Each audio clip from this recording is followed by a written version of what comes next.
Yep.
Abrupt ending, just because I did. The jam track's like 5 minutes long for you guys. I want to give you plenty of time to improvise over it. And it's basically just the same thing the whole time, Same right? thing over and over and over again. I have selfish motives because I have to film a video on this tomorrow, so I was like, this is a good test to see how well I know the little intro part and test my nerves in front of people. If I can do it in front of a live audience, do it in front of cameras that are just rolling will be a lot easier. So. Oh yeah, 100%. It's pretty good. Not bad. Very nice.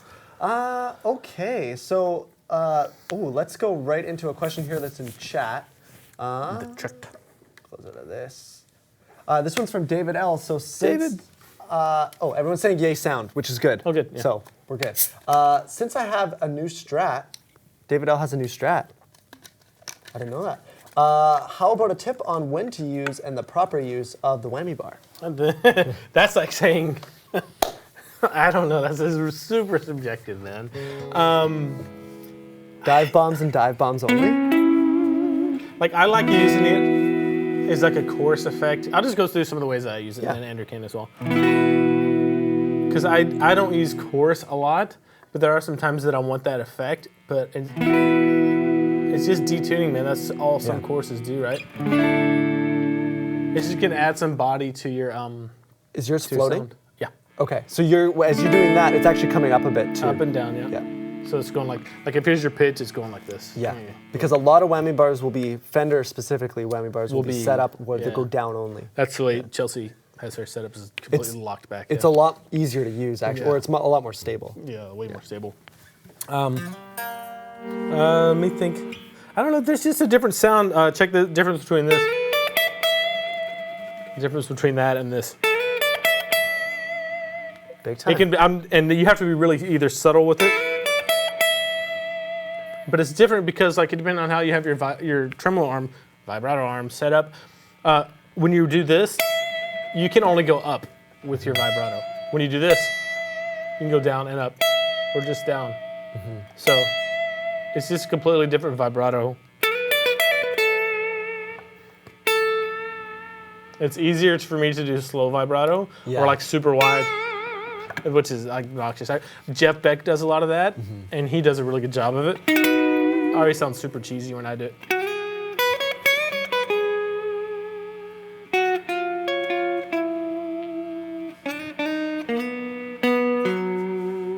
But there are certain times that I want to, and that's all I use it for, unless I do a lot, well, like if I'm doing rock stuff and I'll have a sound set for this, like that.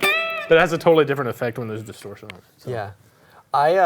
My very first electric guitar my parents bought me was a Strat, which was, obviously, it's a great first guitar when you're getting into music and stuff. But I found that thing to just get in my way, and so I spun the thing off. I put 5 springs in the back, and I just clamped it way down, probably more than I needed to, and never used it. And then I sold that Strat years ago, and then I recently got that Sur Strat, which has it has the locking tuners, which helps, and it's a slightly upgraded like it's like there. It's nice. What is it? It's a Godo blade. It's like a special type of trem. They're very nice and smooth. It's not set up perfect because I like having heavier strings, and so I should probably have more springs on the back to compensate. But I am a complete noob with it. I found it's like I only ever use it for like gimmicky stuff. But man, if you just like you just do that, it's like it replaces a pedal on your board. It's very, very easy to use that way. And I also find myself doing a lot of like when I'm ending like a song on a chord, I'll like do that and I'll dive bomb and then mute as I'm dive bombing. Do you know what I'm talking about? Yeah, like that kind of stuff. Like bring a plane in for a landing. It's like it's super gimmicky and hokey, but I find it's a fun toy. I like the I don't even know what to call it. Yes. The flutter, that's fun. If you can only use it like once a show, otherwise it gets really gimmicky, but it's really fun. When you're doing, you're just smacking the bar so that the strings. Yeah. Yeah. Yeah. But like sort of like we were saying to hitting stuff before. It's almost a slide effect. Yeah, exactly. Right? Like Guthrie Govan. If you look up YouTube videos with Guthrie Govan imitating a slide.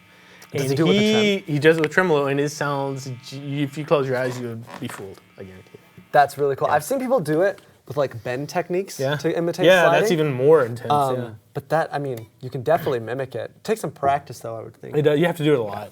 I would say the biggest thing with whammy bars is like, they're such a cool tool, but I would relate it to like the trem effect, like tremolo effect on like a pedal. It's like, use it sparingly, use it tastefully, and it can like come across really cool. But you don't have to just like go to it all the time just because it's there. For certain types of gigs, I find it like I don't think I use tremolo vibrato arm much, but for certain types of gigs, I find like okay, the guitar doesn't have one, I can't take it to this gig.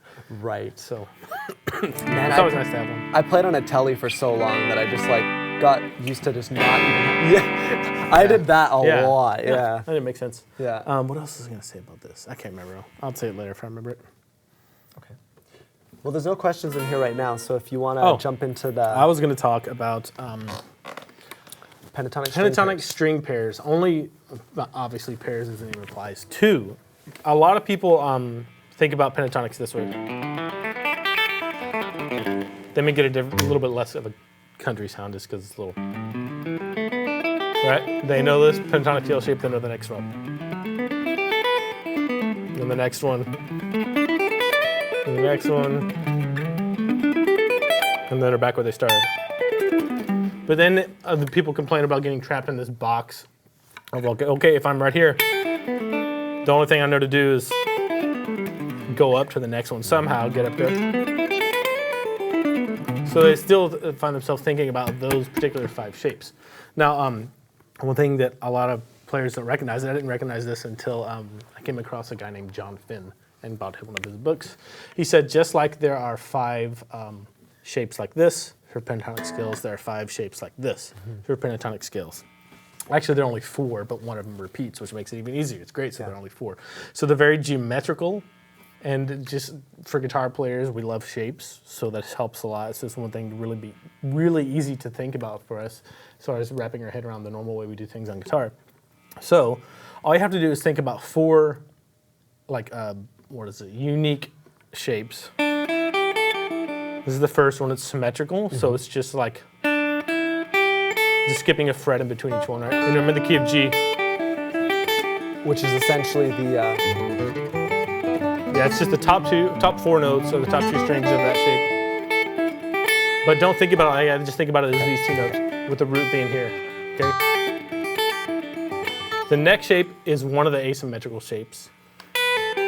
So it's 2 frets in between each finger, and 1 between the other.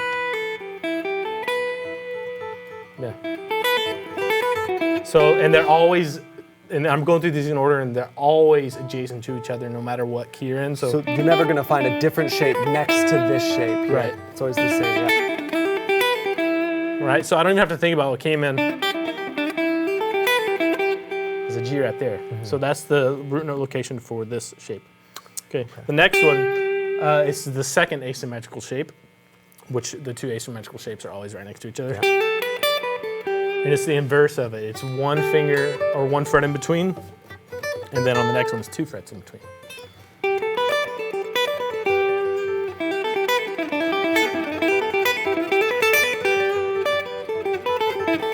So you can see how I'm starting to work my way across the fretboard this way instead of just this way, right? And this is cool because every string pair has the exact same 4 patterns. So no matter where you start. So all the way up the fretboard. So that's the first one, second one, third one, fourth one. Fourth one is the exact same as the first one. So 1 fret in between each. And you can link that with the next one. Yeah, and then the last one is the, guess what? Yeah, exactly the one you all know, the minor pentatonic one. So those are the 4 shapes. I guess you can think about it as 5, 2 of them just being the same. The last one is just 2 frets in between each note.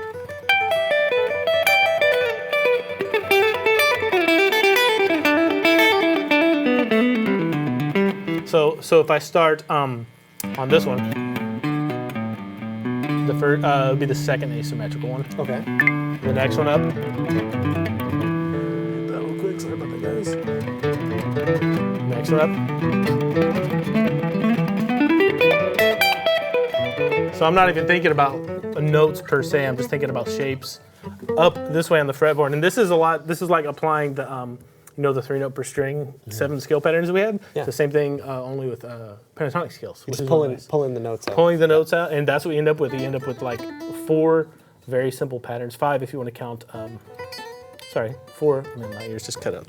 Sorry about that. Hold on a second. Yep, they did.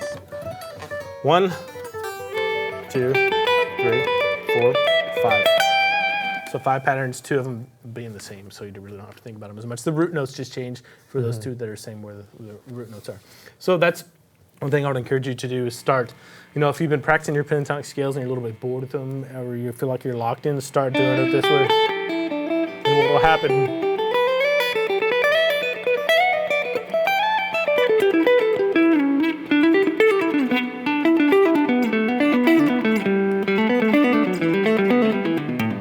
so no matter what you start on, let's say you start on here, G.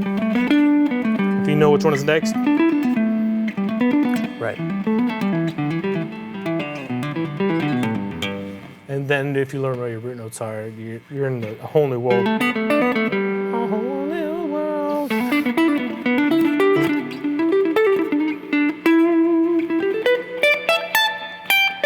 So you start thinking this way. And I won't get into this, but there are diagonal ones as well. There's 4 or 5 diagonal ones as well. Interesting. For each way. Did not know that. So you can, if you do the... That's not the best example, and I really haven't studied these in a long time, but there are 5 diagonal ones as well, which is really neat because then you have like limitless expression and like navigation with pentatonic scales if you learn the diagonal ones as well. So you're never lost. Interesting. Yeah. That's really cool. Yeah. I haven't seen the Check out, diagrams. I think the name of the book is Modern Advanced Rock Guitar Improvisation. Long title. Yeah, beautiful title. Fairly short book, but it's very interesting. It's all stuff like that. It's little shortcuts to pentatonic stuff, and then it's shortcuts to basing your your modal playing off your pentatonic scales with just adding a note or two into your pentatonic scales to get new sounds. It's a really good book.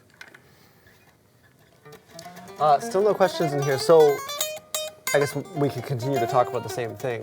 So what would be like the direct reason why someone would want to learn those over just learning the regular full pentatonic shapes and trucking through that? I wouldn't think it'd be over it. I think it'd be in addition to it, because most people are end up playing like this. Let's say they're playing like in G blues.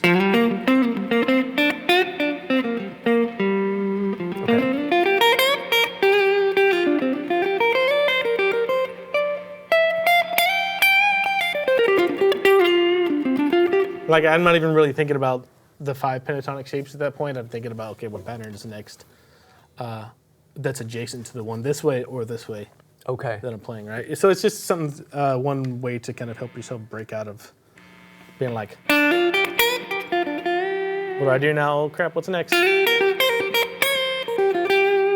it's just like a little bit of a pathway to the next shapes? Yeah, it's just another tool to visualize like the entire framework of the pentatonic scales up and down the fretboard. But it's super convenient because like I find myself like if I'm panicking like in a key I don't know very well or a song I don't know very well, I'm like, oh no, okay, I'm in G, I know that.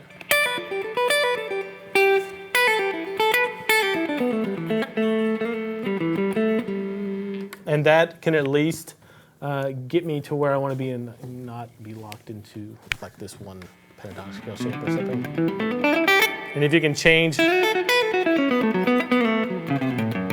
what chord you're thinking over, like instead of going from a G, you say the song moves to an A, then you just switch your reference point. Like here's my A note.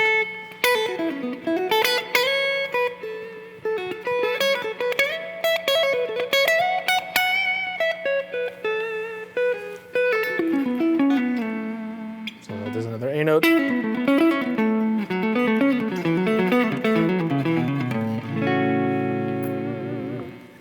Nice. I had to throw some tremolo bars in there for David. Very fitting. Another topic that I think would be just good to talk about as we continue to wait for questions, just like developing timing. I think like more on, I mean, when we're talking about this stuff, obviously we're playing really quickly, we're not playing to a metronome, stuff like that. But I think even from like a very, very beginner level, a big problem for guitar players is timing. Whether they know it or not. Yeah. Whether we know it or not. Well, that's what I was going to say. I think even we fall off timing a lot, like as guitar players. It's pretty common. So I would say once you're done tuning, maybe we can talk about some good ways that people can work on developing timing.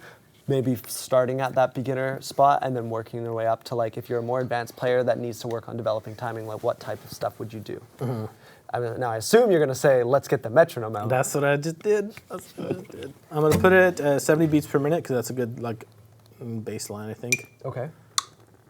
And like the first thing I would do is just clap, see if you can get right on the beat of just one. 1, 2, 3, 4, 1. Okay, so I was early there. 3, 4, 1. That was pretty good. A little bit early still. 3, 4, 1. Pretty good. 3, 4, 1. Still early. 3, 4, 2, 3, 4, 1, 2, and 3, 4, and 1. See, what I just did helped clean that up a little bit. I started counting 1 and 2 and 3 and 4 instead of just 1, 2, 3, 4 with all that space in between the quarter notes. It gets really hard to get in the groove, but as soon as you start counting 1 and 2, or tapping your foot to like 8 notes, 1, 2, and 3, and 4, and 1, and then you have more mile markers, so you can, your body has a better chance of coming in right on the 1. And what this does is it trains you to start recognizing, without having to worry about the technical aspects of playing guitar, it helps you start recognizing whether you're on time, early, or late. And you're probably going to notice at different tempos you inherently are either early or late. Yeah. And that's the first step, is to just be aware. A lot of people have no clue that their timing is bad. Unfortunately, I can hear when my timing is bad, but I can't always do anything about it because I probably don't spend enough time on this stuff on my own. When I do spend enough time on this, it feels so good because you have like complete control of where you're placing notes, especially with rhythm guitar. So that's the first thing I do. After that, do that for 2 or 3 minutes. Then do the same thing, but with strumming. So 2, 3, 4. 1, 2, 3, 4, and 1, 2, 3, and 4, and 1, 2, 3, 4, and 1. And you have to keep some part of your body going all the time. Head, like I just had my head going, my foot was tapping, and I was counting 8 notes. So just doing that. And then from there, I would do, once you have the quarter notes out, because that's pretty hard. That's a long time in between each strum you do. Then start doing quarter notes. 1, 2, 3, 4, and 1, and 2, 3, and 4. And according to your skill level, you can either go to 8 notes from there. You can go triplets from there if you're getting to be a little more intermediate player, and then 16 notes from there. But like what do I usually do? Do I go backwards or forwards? I can't remember. I think I usually start at 70, then work my way up, and then even work my way back down to like 50 beats per minute, which is just slow as hard. Obnoxious. And I find that if I go through the whole process of going like 70, 80, 90, 100, 110, 120, then go back 70, 60, 50, it's way easier. And I'm like, my mind is in tune with it, my body's in tune with it. If I try to jump right into 50, it's usually not very pretty. 4, and 1, and 2, and 1, and 2, 3, 4, and 1, 2, 3, and 1, and 2, and 3, and 4, and 2, 3, 4. And the cool thing about this is, well, the thing that's crappy about this is usually we're really bad at it at first if we haven't practiced it for a while. But the good thing about it is if you practice it consistently for a while, it doesn't take long to get much better at it. And to just create that awareness of listening for a steady beat instead of just, doing what you think is good or what you think a steady beat is. That's when I do that. When I do this, I go 70 beats per minute, whole notes, quarter notes, 8 notes, 8-note triplets, swung 8 notes, 16 notes, all the way up to like 120, and then all the way back down to like 50. And that takes like 10 or 15 minutes. But if I'm going into the studio to record something, it's something that like is super valuable, saves a lot of time, and it makes you just a much better player. Yeah. I wish I had time to do that every day. I should do it every day. And for those of you guys that don't have a metronome, there's tons of great metronome apps on just your phone. You just get metronome apps on your phone. I think there's a lot of good free ones, but I think the one that I found that I really liked was like 99 cents or something like that. Yeah. I think mine was free, and it's like, I don't need anything else, I don't think. Yeah, that's perfectly fair. Okay, well, I see there's a couple follow-up questions to the stuff we were talking about earlier. So we'll hit those, and if we don't get any questions after that, then we'll wrap it up there. Okay, so this one is from Les Acadians, and I know these are minor shapes, but I believe the shapes are the same, just the roots are in different places. Now, he linked an image. Just gonna pull it up here. So this is literally, if you're looking at the top, that would be the high strings. If you look at the top of each shape on the image that he linked, that's exactly what it is. It's just that we're starting at the last one, right? Yeah. Is that correct? So, and the minor and major, the shapes don't change for them. Correct. So right after this shape, the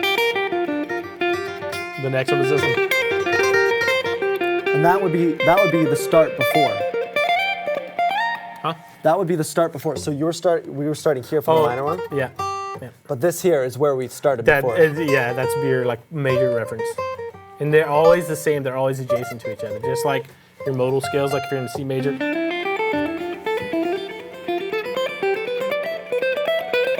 Like it's the same vibe, same feel. Just a way to think about it this way instead of just this way. Yeah, totally. Excuse me. And then the other question here. There's more that came through. But wait, there's more. So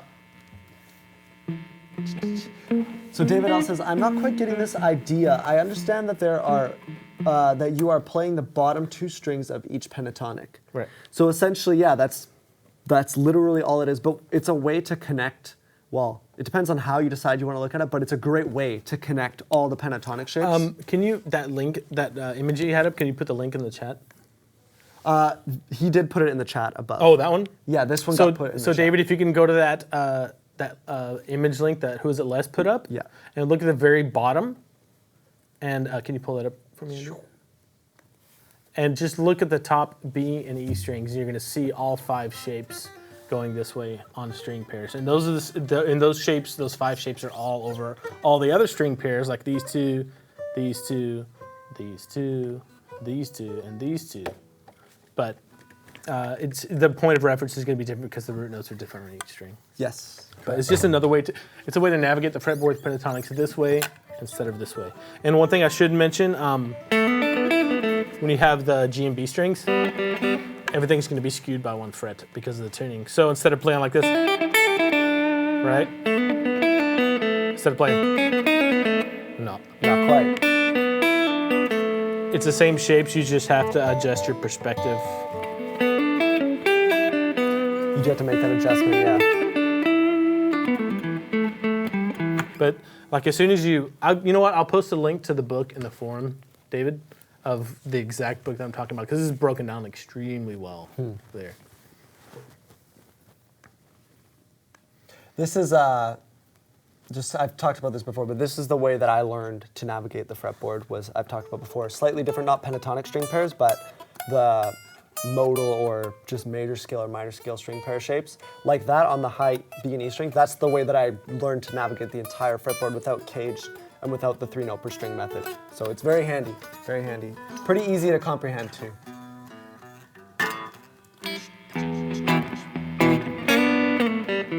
Alex B says this timing exercise is very helpful. That's good. Yeah, I don't know what it is with the guitar players. I think we focus on technique and then like learning songs or like learning shapes so much that we just kind of inherently ignore timing. Yeah. A lot of times. We're notoriously bad. Like probably some of the worst instrumentalists in the world for timing. Yeah, it's pretty rough. Okay, here's a question. This one is from Marb MCC. Question about scales. I'm a beginner, 1 month in. Okay, and new to this site. Well, welcome. Enjoying it very much so far. Thank you.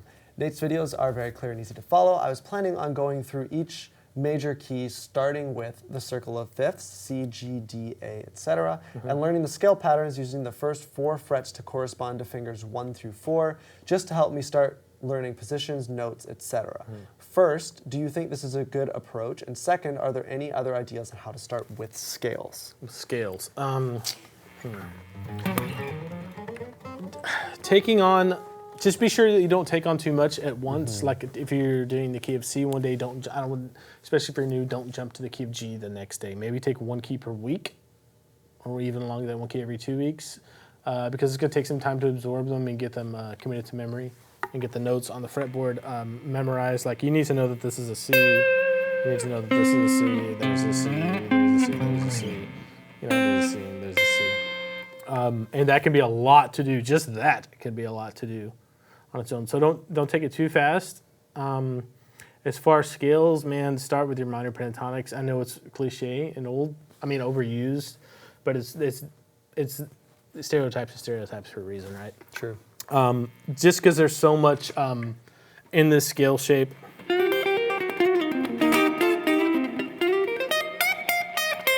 That you need to be able, there's so much vocabulary in there that you need to be able to use for a lot of the pop, rock, country music that you're probably going to want to learn how to play. Yeah. So don't discount that. Understand how the major scale works. Very important. And then if you're talking about the concept of the designated finger concept, where you have 1 finger for 1 fret, next finger for the next fret, next finger for the next fret, all these 4 fingers.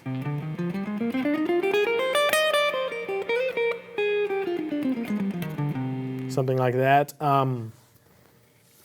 Let's switch over to major because that type of playing is done, I guess, and for beginners, more major stuff. So let's go to C major.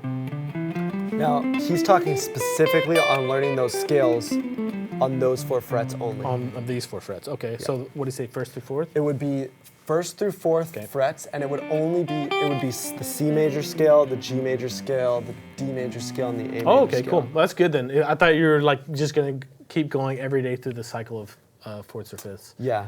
Okay, so if you're only using those, that's great.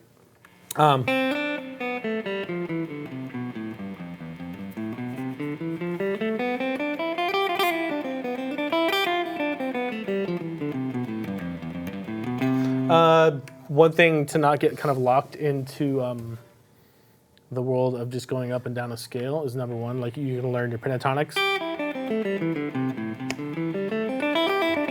To go along with that, well, like that's a C major scale right there. So learn your pentatonic to go along with it. And then learn your arpeggios to go along with it too.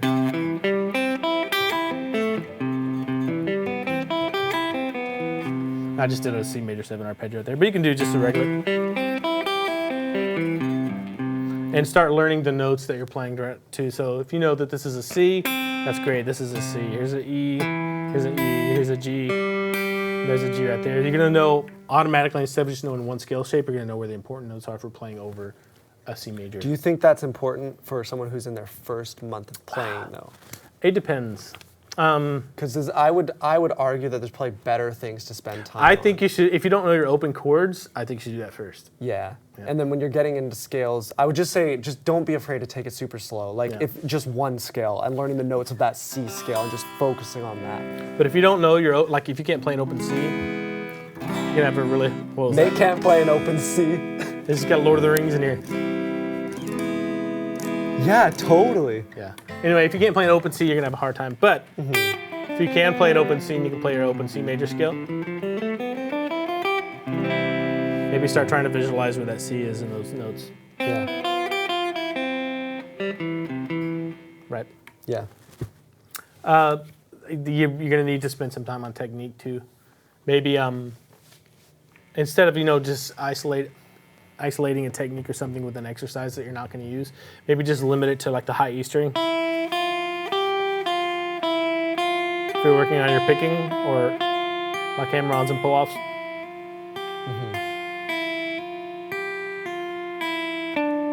Then when you're feeling comfortable,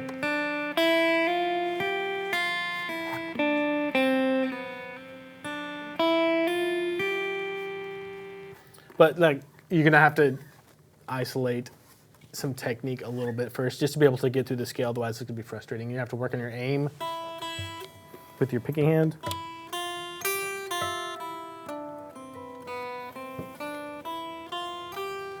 Play any kind of simple chord progression in C major when you get time. Sorry, say it again. Any kind of simple chord progression in C major.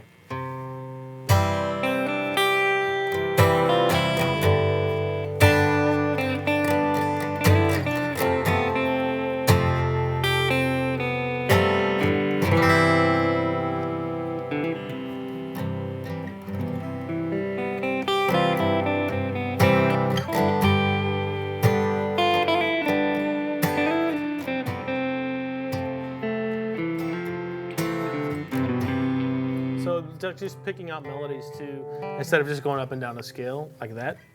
Get a friend. If you have any friends that play, say, hey, play a C, F, and a G for me. Yeah.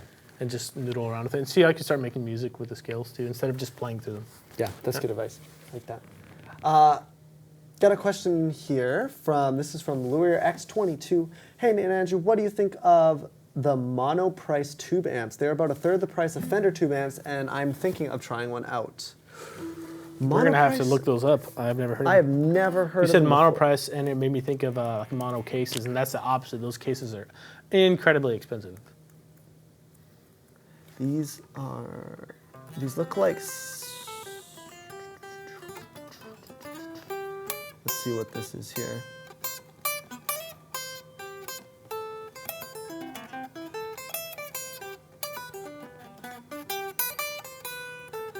When I see mono price here, it's showing like a stereo amplifier, like for almost like a headphone amplifier, what you'd use for a speaker system, which is something that you probably would want to stay away from.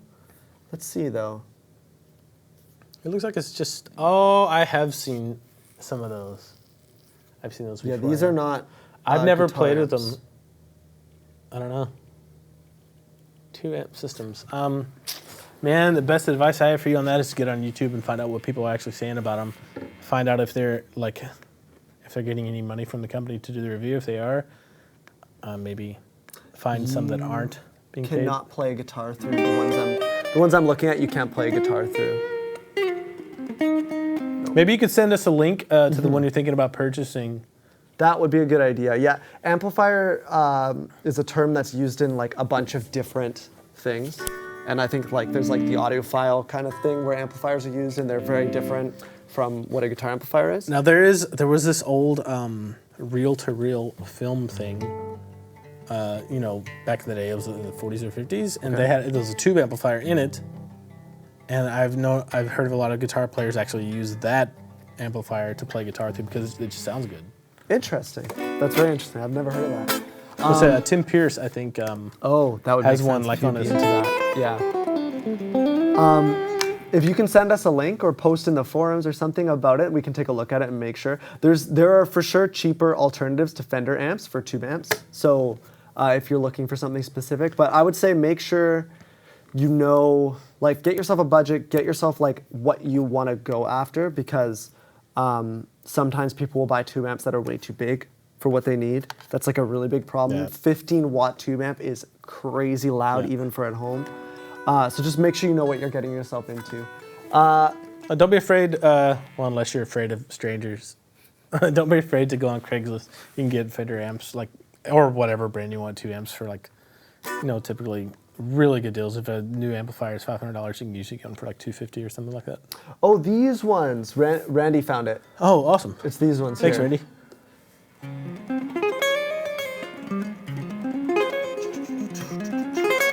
They look like they have like the components of a tube amp. It's just a very simple circuit. It reminds me of that Valve Junior from Epiphone.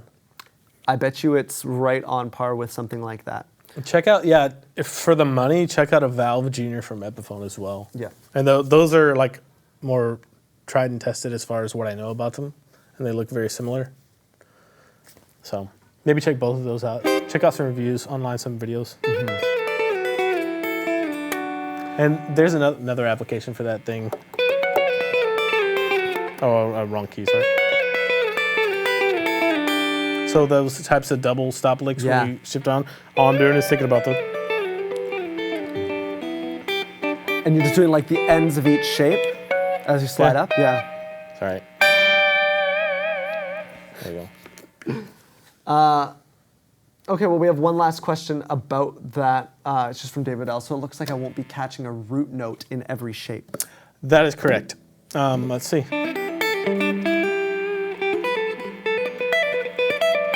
Only one of the shapes doesn't have a root note in it. You're right. Okay. So. Okay. And it's confusing because it's the one that's doubled up on. So. I guess I should sit up so you guys can see me. Sorry about that. This one. So that one has a root note right there. This one doesn't have one. It's right below it.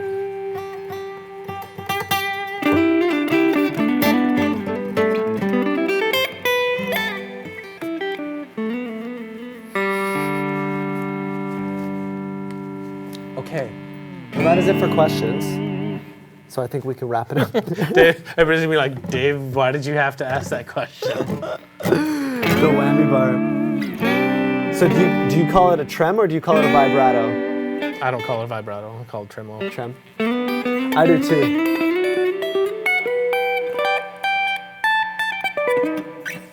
Did I call that vibrato? Explain that. Yeah, okay, that doesn't make sense. It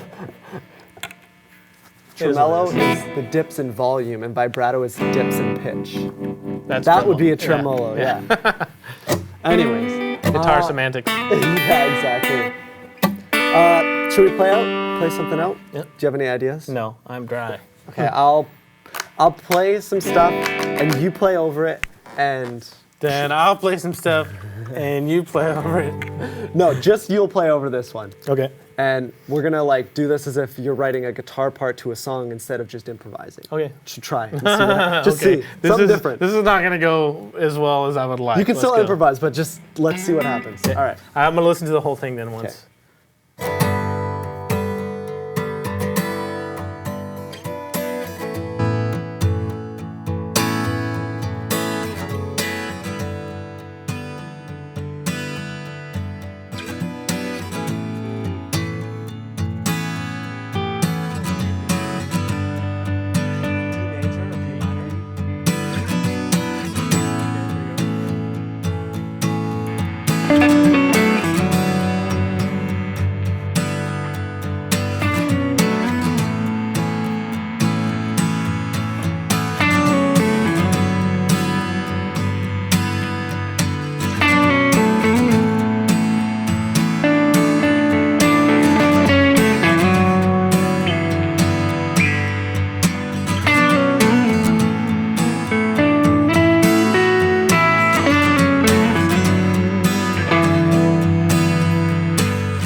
Don't end it, T. Don't end it.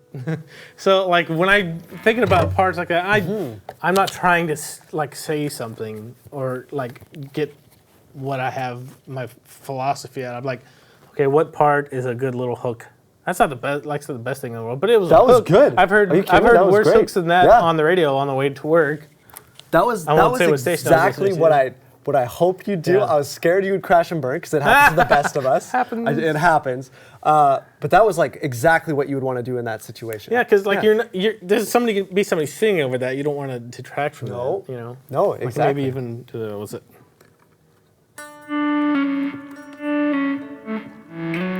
Like swell, do the swells, yeah.